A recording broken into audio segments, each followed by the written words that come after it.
بنو امیہ میں ایک بادشاہ گزر آئے یزید بن عبد الملک.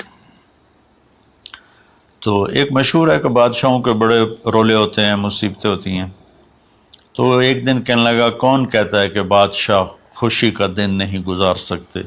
میں آج کا دن بھرپور خوشی سے گزاروں گا.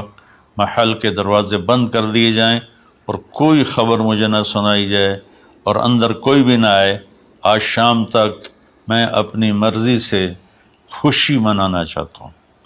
اور اس کی ایک باندی تھی، بیوی نہیں باندی، لونڈی، اس کا نام تھا حبابہ.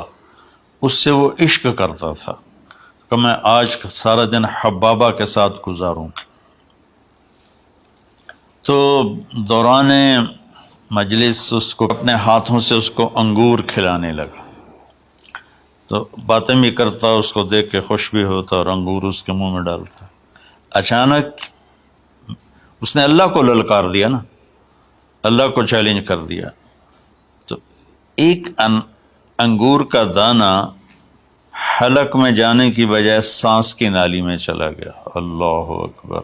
ایسے تو ملی ہوئی ہیں اللہ، جب ہم کھاتے ہیں تو دونوں نالیاں ساتھ ساتھ ہیں، اس پر اللہ ایسے پردہ ڈال دیتا ہے جو سانس کی نالی ہے، اور یہ دوسری نالی کھلی رکھتا ہے تو چلا اس میں کہ غذا چلی جاتی. اللہ پردہ ہٹا دے تو ہم اپنے نوالے سے مر جائیں. تو اس کے حلق میں وہ دانہ اٹک گیا اور چند سیکنڈ میں اس کا خاتمہ ہو گیا. اور وہ رو رو رو جو اس کی خوشی کا دن منانا چاہتا تھا اس کی زندگی کا بدترین دن بنا.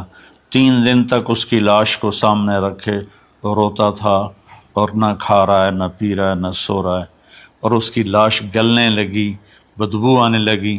تو اس کے جو بھائی تھا ہشام بن عبد الملک، اس نے جو اس کے بعد خلیفہ بنا، زبردستی اس سے لاش کو چھینا اور جا کے دفن کیا.